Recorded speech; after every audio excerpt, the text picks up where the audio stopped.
ఈ మనిషిలో ఉన్నటువంటి అజ్ఞానం తొలగిపోవాలంటే దేవుని యొద్దకు రావాలి. అంటే వాక్యం లేని చోటుకి వెళితే అర్థం కాదు, వాక్యం ఉన్న చోటుకు వస్తే అర్థమైంది.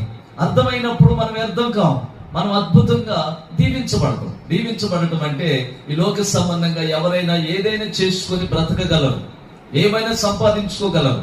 ఈ సంపాదనలు శాశ్వతం కాదు, ఈ లోకం శాశ్వతం కాదు. ఈ లోకంలో ఉన్నవి అన్ని కూడా ఒక రోజు మనకు దూరం అయిపోతాయి. దూరం అయిపోయినప్పుడు మన పరిస్థితి ఏంటి అన్నప్పుడు దాని గురించి దేవుడు ముందుగానే ఆలోచించి, జ్ఞానవంతుడు గనక, మనకేమీ తెలియదు గనక మొదటగానే ఆలోచించి మనల్ని గద్దించుకుంటూ, మనల్ని శిక్షించుకుంటూ, మనకి కష్టాలు, నష్టాలు, ఇబ్బందులు, ఇరుకులు ఇవన్నీ రావటానికి శోధన, బాధలు, అనేకమైనటువంటి ఇబ్బందులు ఎదురవుతున్నాయి. ఇవన్నీ ఎదురవుతున్నాయి అంటే మనకి జ్ఞానోదయం కలుగుతుందని మనం అనుకోవాలి. దేవునికి స్తోత్రం కలుగును గాక.